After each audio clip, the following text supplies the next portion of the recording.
ये election commission असल में जड़ है, सब बुनियाद है, सब मसलों की। ये जो सदर ने किया है, ये सदर भी दुरुस्त है, बिल्कुल दुरुस्त है। ये तो असल कसूरवार तो जो है वो इलेक्शन कमीशन है, and particularly the chief election commissioner.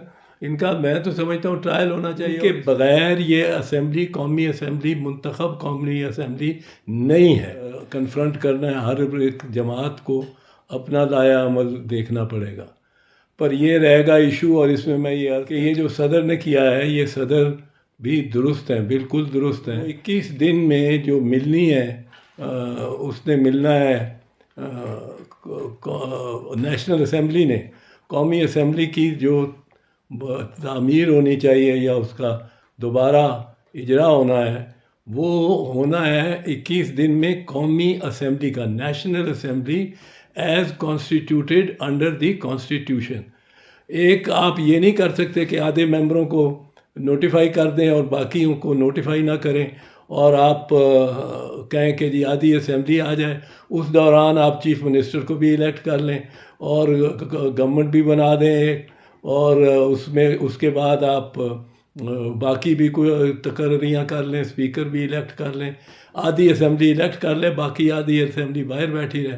तो ये तो नहीं हो सकता। ये असेंबली कॉन्स्टिट्यूट उस वक्त होगी जब बड़ी अहम सीटें ख़वातीन की और बिलखसूस अक़लियतों की, वो भी, उनके भी नोटिफिकेशन हो जाएंगे, और उन नोटिफिकेशंस के तहत उनको समन किया जाए। के बगैर ये असेंबली, कौमी असेंबली, मुंतखब कौमी असेंबली नहीं है, तक वो नहीं आ सकते। ये आइनी मामला है और आइन की रूह से इसको देखना चाहिए, सियासी जमातों के व्यू से नहीं देखना चाहिए। और मैं समझता हूँ कि ये सियासी जमातों को भी इसमें देखना होगा कि वो आइन की खिलाफ वर्जी तो नहीं कर रही, ना दानिस्ता या दानिस्ता। तो इलेक्शन कमीशन असल में जड़ है, सब बुनियाद है, सब मसलों की। जितने भी ये इश्यूज उठे हुए हैं, इलेक्शन कमीशन ने उस वक्त तो 90 दिन के अंदर इसरार नहीं किया कि 90 दिन के अंदर पंजाब और खैबर पख्तूनख्वा की असेंबलियों के इलेक्शन होने चाहिए। उस पर तो भागा है, उसको तो कहा है कि ये ज़रूरत ही नहीं है, 90 दिन की क्या ज़रूरत है। वहाँ भी लिखा था on a date not later than 90 days, इस तरह लिखा था। एक नेगेटिव को, मनफी हुक्म को जब आप तकरार से कहते हैं तो वो दोहरा, वो सिर्फ ये नहीं होता विद इन 90 डेज, वो होता है date not later than 90 days. ये उससे ज़्यादा सख्त और बाइंडिंग है।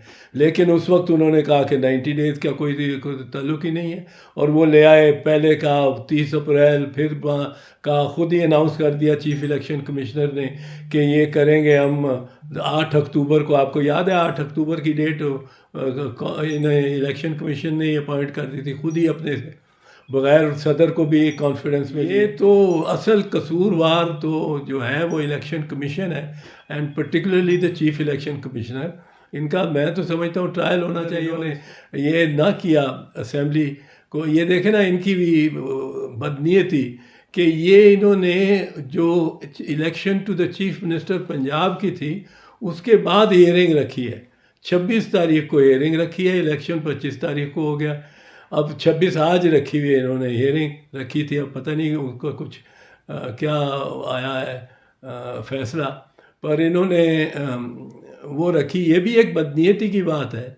आप उसी वक्त सुनाएं, आपको क्या इसमें कि कौन सी पार्टी, कौन सी जमात का क्या है। नोटिफाई जहां आपने आज़ाद भी बहुत सारे कर दिए, बाकी सब आज़ाद भी जो है उनको नोटिफाई करें, और अक़लियतों को बिलखसूस नोटिफाई करें। वो कितनी मिलनी है, किसको मिलनी है। तो ये तो अक़लियतों के बग़ैर तो पाकिस्तान की कौमी असेंबली नहीं हो सकती, बिल्कुल नहीं हो सकती। ये कायदे आज़म का पाकिस्तान नहीं है जिसमें अक़लियतों को आप एक ऐसे बड़े फ़ैसले से बाहर ही रखें।